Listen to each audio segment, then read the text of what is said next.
I have a new product here. This was released very recently by HP, and it is called the HP Gloss Polymeric Overlaminate.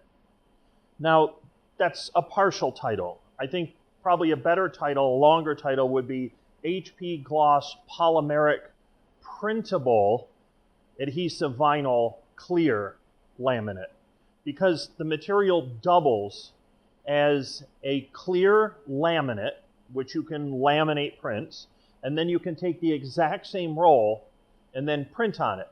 In this case, it has a perfect white liner, which is ideal for print and cut, and it's a clear, and there are presets that you can download right into the printer.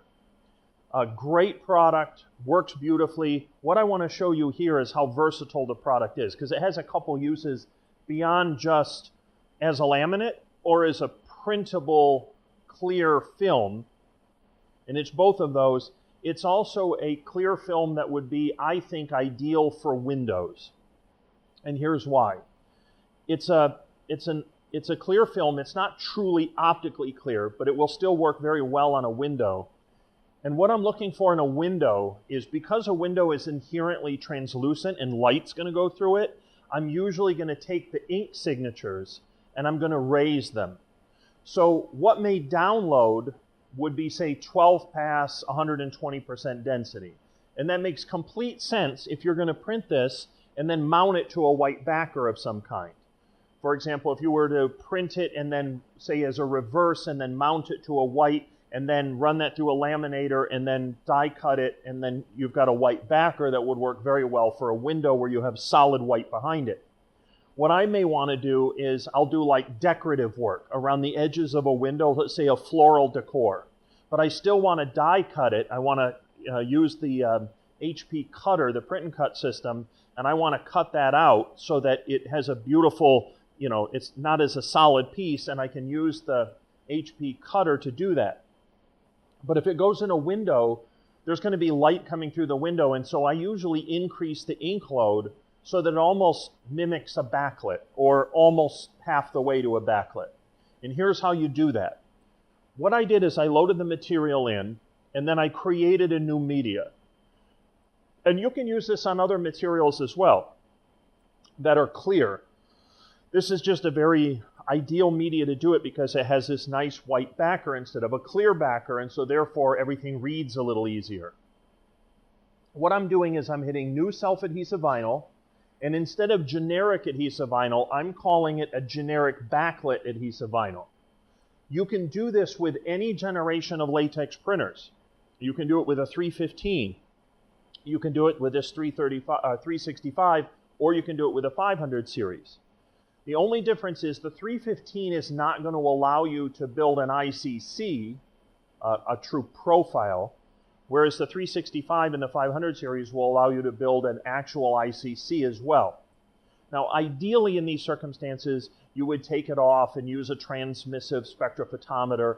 I'm going to skip that and just read it as a backlit on the printer, and I think it's still going to give you sufficient quality, and it's going to give, most importantly, that ink load that you need to be able to put more ink down. But the first thing you need to figure out when you do that is, when you open it up, and I've already kind of started this process and I've named it, so I've called this HP Gloss Polymeric Laminate, and I've built it as a backlit. And the first step is, and I'll hit modify and open this up, the first step is I have to print this chart. Now this is your cornerstone chart anyway for any printing, frontlit or backlit. And I chose 16 pass because I'm going to slow the printer down in order to put a lot more ink down. You can't quite see it, but there's 130% all the way down to 260%. Somewhere in there is your ideal setting when you put it in a window. Now what I don't know is, how strong is the light through the window? Is it daily sunlight, or is it just indirect light from room lighting? That could all have an effect on how strong you want this density to be. That's still a lot of variables. What I'm checking for is, and I built this at 16 pass, 235 degrees Fahrenheit, I increased the optimizer. Instead of 12, I have it all the way to 30. And the reason why is Because I'm going to put such a large ink signature, I'm going to increase the optimizer, which acts as sticky. Just think of it like sticky. It has nothing to do with scratch resistance. It's not some magic formula. It adds sticky so that you can hold ink down on either an irregular surface, a smooth surface, or in this case, I'm increasing the amount of ink significantly, so I'm going to use a little more sticky to try to hold it down so I avoid bleeding. The three things you're looking for here are, is it bleeding? Yes or no? Does it have coalescence issues? Coalescence is effectively bleeding within a color. You'll see all this sort of fisheye effect if you're going to have coalescence. And then the last one, which is very important, is it dry at the maximum amount of ink that the printer is going to, that the software would send to the printer? This black chart here represents maximum density. So at 16 pass, with no interpass delay, at 235 degrees on this particular vinyl, I am able to put dry 200% density down. I'm going to build this with a large ink signature just like a backlit. And then the next step, of course, I've already agreed that this is all there, and I hit continue. Then you would hit color calibrate, which as an adhesive vinyl selection as a backlit, it will allow you to do. And then it's going to color calibrate. And then lastly, I'm going to create an ICC profile on the 365. This is where on a 335 or a 315 or a 115, you would not be able to build the ICC. The printer will use a reference ICC that is in its memory on the hard drive for backlit and replace it and link it together. And it will, again, print fine. Your main concern is, do I have enough ink? If you were to build this at 110%, and then you put it into a store window that has strong lighting coming through it, it's going to look washed out. And it's going to look washed out because you have what is effectively a translucent material in a window, and that light cuts the color back. If you were to switch that same print to 200% and you put it in there, the colors are going to pop. You're still going to see through the window, but then you're also going to have this nice color pop because you put more ink down because you're treating it like a translucent or a transmissive installation.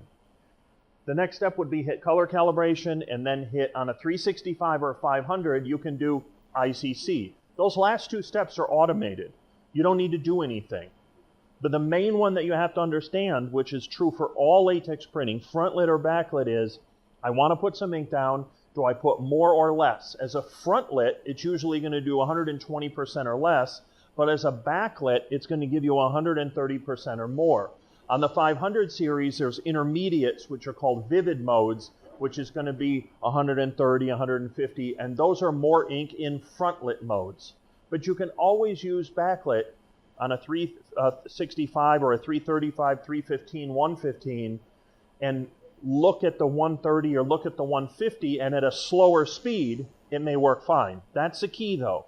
You have to slow the printer down at 16 or 20 pass, especially on the 300 series, if you want to be able to put these large ink densities, which I do. I have a need for them on clear. So you can build your own preset here, which is what I'm doing, and then the next step would be hit color calibration and then hit ICC. Very simple. Once that's done, I now have two presets. One that was downloaded, which comes with this, which is directed for frontlit. The second one, which is I'm going to make, which is creating a backlit or an intermediary or almost a backlit ink signature so that it would be more compatible with window decor, and you can do all that on the printer. You don't have to have a preset. The printers, especially the 365 and the 500 series, they all have a built-in spectrophotometer to do the ICC, and all latex printers have a device to be able to do the color calibration. And key, this chart here is not device dependent.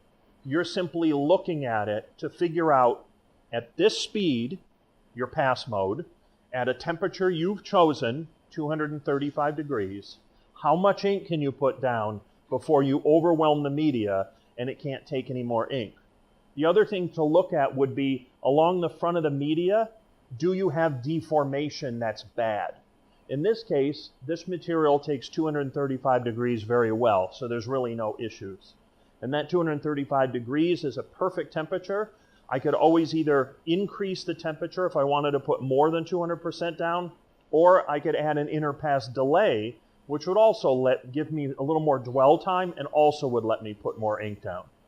So this is the new HP Gloss, and there's also a matte version, Polymeric Overlaminate, which has dual function as a laminate as well as a printable film, and it's printable both as frontlit and as backlit, or transmissive.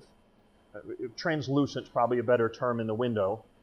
And that film is available from HP. It's excellent. I love it. It's got this white liner, which makes it very easy to work with, and then also my cutters can see the back of it and can do perfect die cuts on everything, so it's ideal for window printing.